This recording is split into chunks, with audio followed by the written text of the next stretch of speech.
here in the office tonight, and I am starting to deal with the giant mess that I've been making recently for the last couple of months, doing Christmas projects. And while I am doing that, I kind of had an idea for a page foundation for December Daily. So I'm going to show you a little bit about what I'm doing with that next. Okay, so this is the current mess on my mixed media side.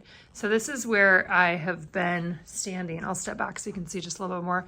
This is where I've been standing to work on the collage ornaments that I have been building, and I'll have another post about those soon. The other side of my table is where I work on scrapbook projects. You can also see, some of you guys saw on Instagram where I shared how I was making felt garlands, like the old paper garlands. I've made 2 of them so far, and they're long and super fun and really easy to just cut up some strips of felt.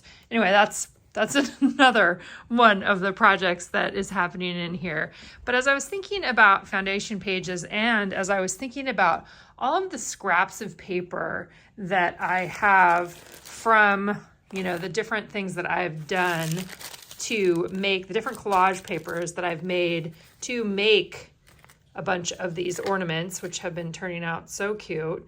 I'm thinking that in December Daily, I will want to tell the story about making the ornaments this year and whatever my end result is. But what I'm thinking is, these aren't going to be in my December Daily. They're going to be hanging in, I'll show you. This is my initial idea here is I've got a stick of wood, and then I'm starting to hang some of them, and I'm hanging them with ribbon. So this is my initial idea of how I'm gonna do that. And I want 100 of them. So I want them to hang down, and it would be something that would hang on the wall. So I have lots of extra papers from the things that I've been doing. Some of them are on the deli sheets. Some of them are on old book pages. Some of them are on, what else do I have here? Like watercolor paper. I just have a big mix, and I'm still in the process of making more ornaments. But I was thinking, I love the idea of like maybe either doing circles or probably squares, just a bunch of punched squares that I can adhere to this paper. This is 11 by 8.25, which is the size of the 10 by 8 album outside the page protector. So I'm just gonna go ahead and punch some of these out and create a little square collage based on papers that I have been using for my ornaments. And this will be another foundation page for December Daily. All right, so for this one, what I decided to do is I have a 2-inch, a 2x2 passport punch that I bought a number of years ago now on Amazon, and I'll link it for you below. It's a true 2x2. I love using it. I almost always pull it out in December Daily, as well as other projects throughout the year. I've long been a fan of grids, so creating shapes that are the same size with different patterns or different images on them is something that I really enjoy doing. So in this case, what I'm doing here is I'm just going back through a bunch of the different prints that I've made over the last couple of months. Some of them are on deli sheets, some of them are on text paper, some of them are on watercolor paper, and I was using the new paints that we offered this year. So I've got a red, a green, a black. There's also a white and a gold mixed in there, but I was mainly using red and green and black.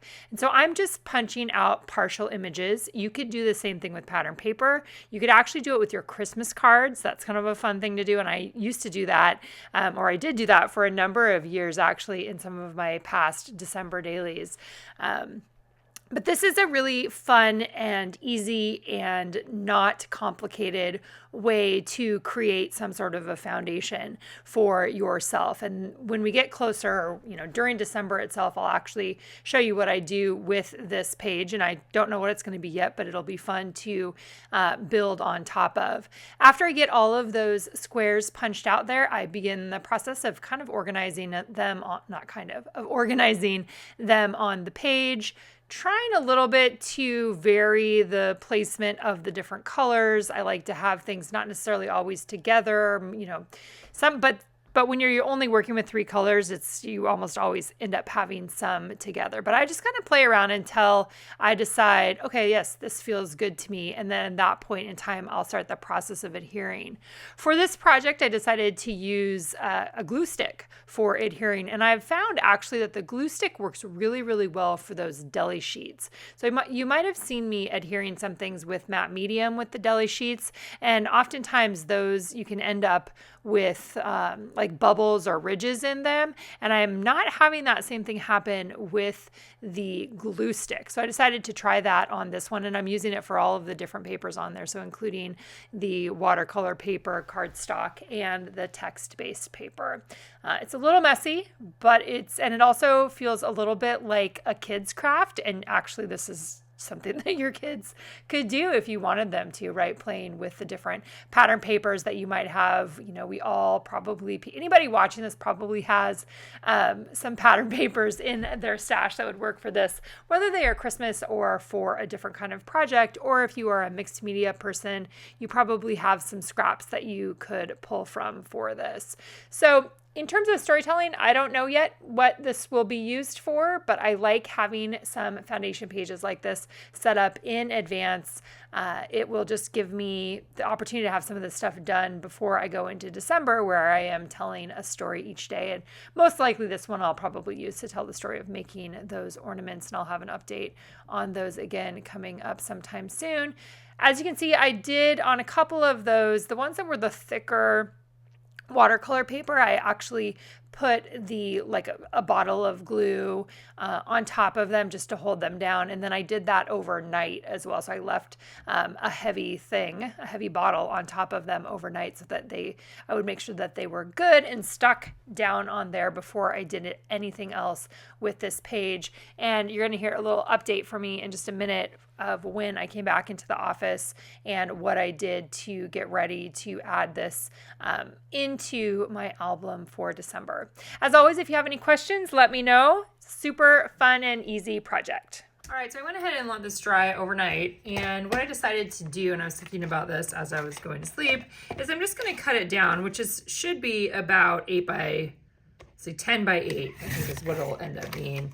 And I'll just punch holes in along the edge, whichever side I decide it's going to be, and then I can use this as the base for some sort of story. And it might just be, maybe I'll pair this with a photo of my completed ornament project. But there's lots of different things you could do. You could actually have these be flip-ups, to have little things underneath them. That would be super cute, whether it's little journaling spots or maybe you have a photo underneath. You could add some other embellishments on top. I was kind of thinking about adding in like 3 of these, kind of have a little bit of anchoring, right?